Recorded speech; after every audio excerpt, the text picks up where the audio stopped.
I'm James Rule. Welcome to the Lonely Leader podcast, where we help existing and aspiring leaders find clarity, build resilience, drive performance, and enhance fulfillment.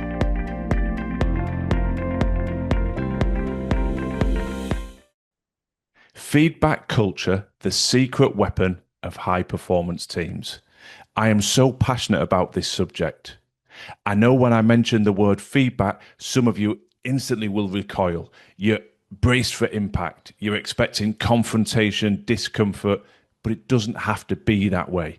And it's a universal truth, in my experience, both through my 20 plus years of leadership roles within professional sport and now as a high performance coach, that the best teams, the highest performing teams, have an ability to give and take feedback. Now, that doesn't happen overnight. I'm not saying it's easy. There is no silver bullet. There is no magic pill. But I want to break this essential leadership topic down into 2 episodes. Today, we're going to be focused on the notion of giving feedback effectively. And the follow-up episode will be very much about receiving feedback. Because if you truly want to create high performance and sustain it over the longer term, you have to get this secret weapon working for you. You as an individual need to be able to give and take feedback effectively. And equally importantly, you need to ensure that every member of your team, your organization, is equally adept and comfortable at giving and taking feedback. So why am I so passionate about this? Because I've seen both sides of the coin. I spent a lot of years as a professional player and also working as a chief executive within professional sport. And this gave me a fabulous behind the curtain perspective of the power of giving and taking feedback. Now, you don't need to be a sports fan to recognize that every elite athlete, man, woman, individual competitor, or member of a team is used to a cadence of giving and taking feedback. After every elite competition, match, fixture, or event, they will sit down with their coach or coaching team, with their teammates if they're in a team environment, and they will dissect what went well, what didn't go well, and how are they going to learn from it. And in the reality, that is happening every single week, often every single day. Lots of teams and individuals now record their training sessions in addition to their actual competitive fixtures to allow them to constantly learn, reflect, review, and embed those learnings individually and across the wider footprint of the team. Now, when I transcend into business, I see all too regularly a completely flawed and ineffective communication system. It's either happening so infrequently, it's almost redundant, or it's happening, but it's being handled so badly on both the giving and taking, receiving of feedback that it's causing more problems than solutions being created. So today's episode is my attempt to give you a bit of an overview and some reflection points. It is a complex topic. It is something that takes a bit of time to get right. And when I'm working one-to-one with you, coaching or training or mentoring you or your team, we can go a bit deeper. But that being said, there are still principles that we can touch on that I am certain, if you reflect, embrace, and implement, can significantly improve your ability to give and take feedback. Now, it's a very nuanced subject. Of course, there are multiple ways to get this right and wrong, but for ease of reference, I want to give you 3 areas, 3 reference points of communication styles that fundamentally are flawed and do not work. First of all, we have the drive-by. The communication's often vague, it's often public, and it leaves the recipient a little bit unsure of what is meant, what is expected, and it's often driven by the leader that's either not comfortable with giving the feedback or too busy to actually stop and deliver it properly, so they do it on the fly, on the hoof, the drive-by, as I call it. Fundamentally flawed, certainly does more harm than good. Now let's go to the other extreme, the delayed drop. So rather than the drive-by, feedback is stored and stored and stored, and then unloaded in an overwhelming volume of feedback all in one go. This is your archetypal appraisal system, the redundant system, in my opinion, of an annual appraisal, or at best maybe a 6 monthly appraisal. When you think how much can take place in a year, to think that you can have a robust and positive discussion with lots of learnings and an ability to move forward from that discussion.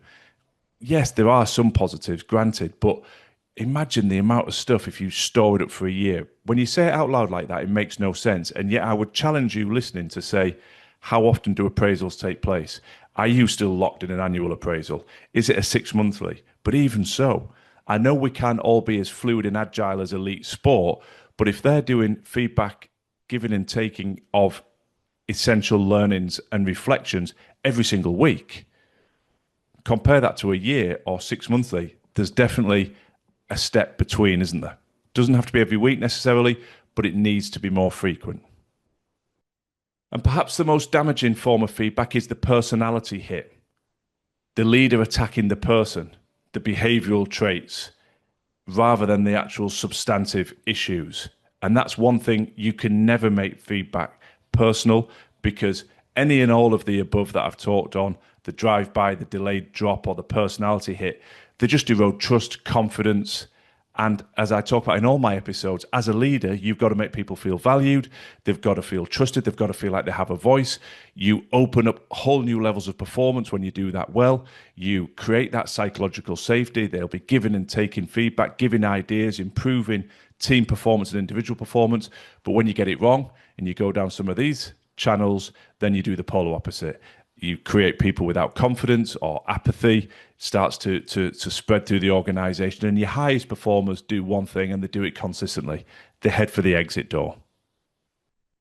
I always like to give examples of how feedback is done well. And I've worked with so many great coaches. I've played underneath great coaches. I've worked with great coaches during my time as a CEO.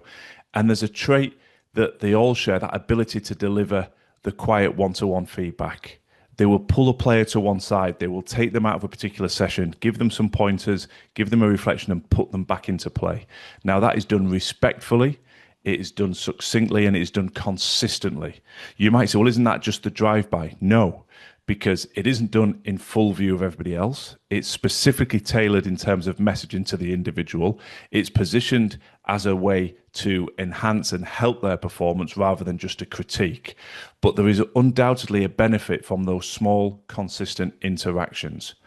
So whatever sport you've been in, you may have played at an amateur level or professional level, you may just be a sports fan. You'll know of the coaches that are revered and respected for that ability to give a consistent piece of feedback, but in the manner and in the style that lands most effectively with the player.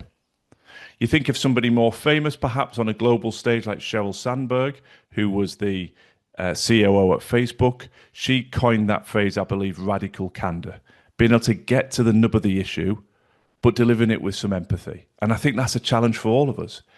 We have to be able to highlight poor performance, because the harsh reality of life is none of us are elite performers every single day. I use a lot of sports analogies around this topic. It just makes it easier to frame it. But if you imagine you're following your favorite sports team, perhaps they've got 30, 40, 50, maybe even more competitive fixtures in a season. Do they go out and win every single week? Does every player go out and give an absolute stellar MVP, man of the match performance every single week? Of course not. Some players go through runs of form where everything they touch seems to turn to gold, and then they'll have periods where the form's not so good.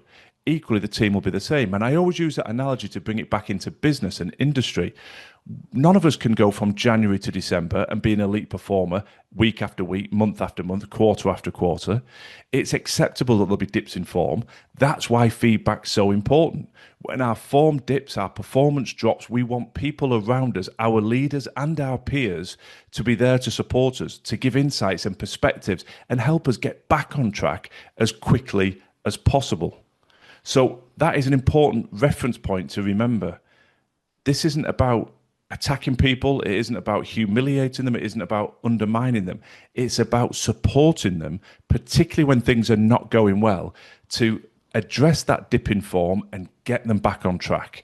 Yes, it's also important to download and absorb the learnings when things are going really well, because that just helps anchor that into everybody's individual toolkit to know, hey, when I do this, I get this result. This is a successful strategy for me moving forward in my career.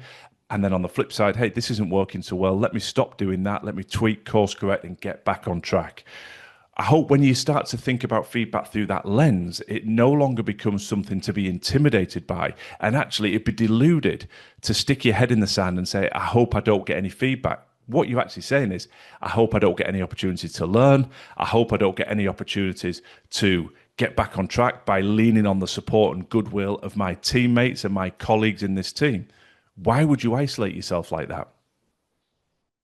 Okay, so now we've got the framework, the reference point for feedback. Hopefully you're listening and thinking, yes, I do want to be able to give more feedback to my team. What are some of the ways to step into that? Well, let's go through some of the actionable takeaways. If it's your first listen to the podcast, I hope you're enjoying the content. Those regular listeners, you know I always try and take these topics, reflect on all my coaching and life experience within leadership to distill it down into some actionable takeaways. So tip number one, make it timely. I've used the sporting example. I'm going to continue to use it because it's an easy reference point for me. They are giving and taking feedback on an almost daily basis. Look at the cadence of how you give feedback. When do you have your one-to-ones? When do you have your group meetings? When do you do those deeper appraisals and increase the frequency? It's very rare that anybody says, I am giving and receiving too much feedback. So this is a personal choice reflective of your current state of organizational performance, individual performance. But don't fear micromanagement. This is not about standing over somebody's shoulder, undermining their confidence and their well-being. This is about supporting people to grow wherever they are. If they're at 80%, can we get them to 90? If they're at 50%, can we get them to 70? If they're really struggling at 30, 40% performance, can we get them to 60 or 70? It's about helping people grow. So make it timely. An annual appraisal is absolute negligence from a leadership perspective. We've got to increase the frequency. Tip number two, focus on behavior, not character. Why do people get so defensive when they receive feedback? Well, the ego perceives it as an attack on their character, their good name. Now, that's often a perception rather than a reality, but make sure you are not fueling that perception by delivering feedback that strikes as an attack on somebody's character. You're talking about specific behaviors. So going back to my sporting analogy, you would look at a clip of, a soccer game, and you would be pausing and showing small elements to say, when you did that there, this happened. What do you think? There's a dialogue, there's a discussion, but it's not an attack. You are a horrendous player and you should never be doing these sort of things. No, it's much more specific and structured to say, let's look at this behavior at this moment. Bring that into industry. You're giving people feedback on a specific behavior. If somebody's underperforming, let's get into the detail of that specific behavior that you think is driving that underperformance. Tip number three, ask for permission. Now, let me just bring this to life with a bit of context. Ask for permission, you might think, surely it's my right to deliver feedback. But let's go back to that drive-by critique of feedback where you just dropping it on somebody in a public environment when they're not ready, when they can't expect it. Of course, most people will receive feedback far more effectively if you frame it in the right way. So yes, if there's a formal one-to-one meeting, people are probably expecting feedback, but particularly if you're just picking somebody up on the fly, if you're just having a quick chance encounter with somebody in the office environment, make sure you frame it the right way. Can I just give you a little bit of feedback? There's something I've noticed I'd like to just give you a perspective on. It's very disarming, non-confrontational when you actually ask somebody's permission first. Now, tip number 4 is be specific. Vague feedback is useless. We talked earlier about looking at behaviors rather than characters. It aligns with that point perfectly. Give people concrete examples. Sports analogy, I know there's a lot of them today. No apologies. The framework works. You take a clip of all your attacking plays in the game or all your defensive plays, and you work through those clips saying, what do you think here? What went well? What didn't go well? And you're giving your feedback as the coach. It's the same in business. I want to talk to you specifically about incident A or incident X. You have no ambiguity. You get straight down into that specific. And that goes back to my timely point as well. If you wait for 12 months or 6 months, you can overwhelm people. I want to talk about incident A, B, C, D, E, F, G, and the incidents just keep coming. Whereas if there's more frequent touch points, you can truncate that down. I just want to talk to you about incident A and B. Next time you come together, C and D. It's much more palatable. It's much easier for the individual receiving the feedback to digest it when there's a small structured amount of behavior, specific examples that you want to dissect and address. The next tip, keep it private.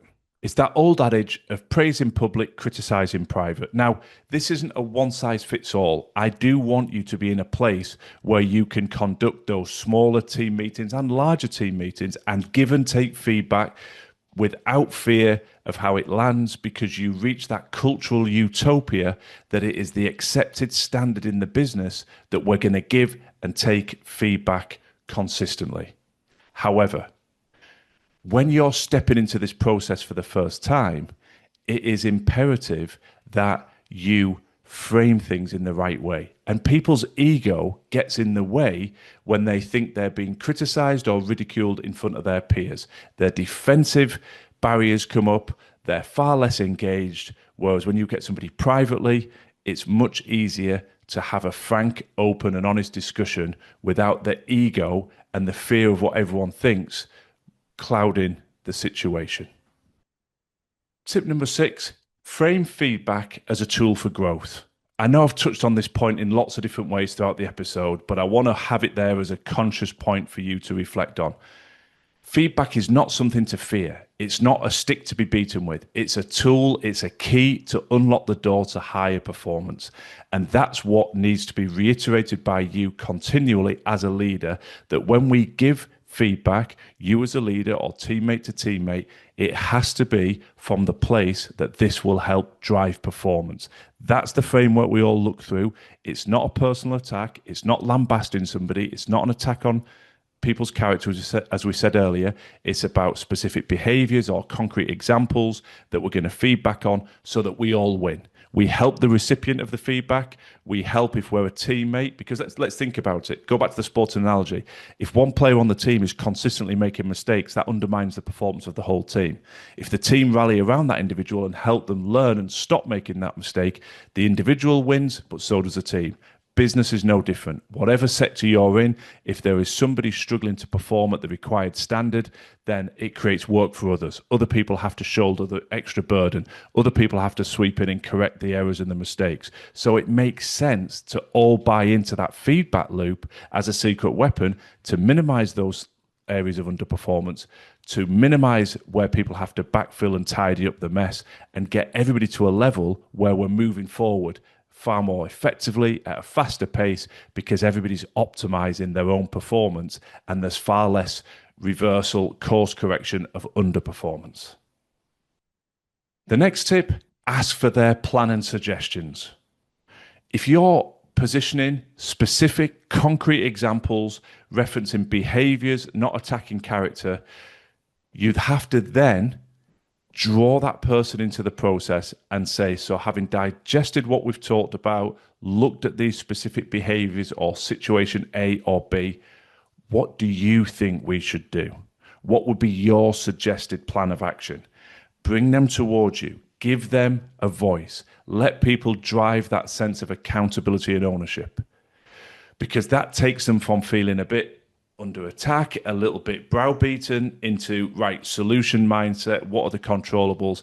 There's a far more positive energy in that. What you don't want to do is deliver negative feedback. Your behavior here wasn't right. In this specific example, you didn't perform, etc., etc. And this is what you're going to do. Out you go. You sort of send them out like a naughty schoolboy or schoolgirl from their head teacher's office.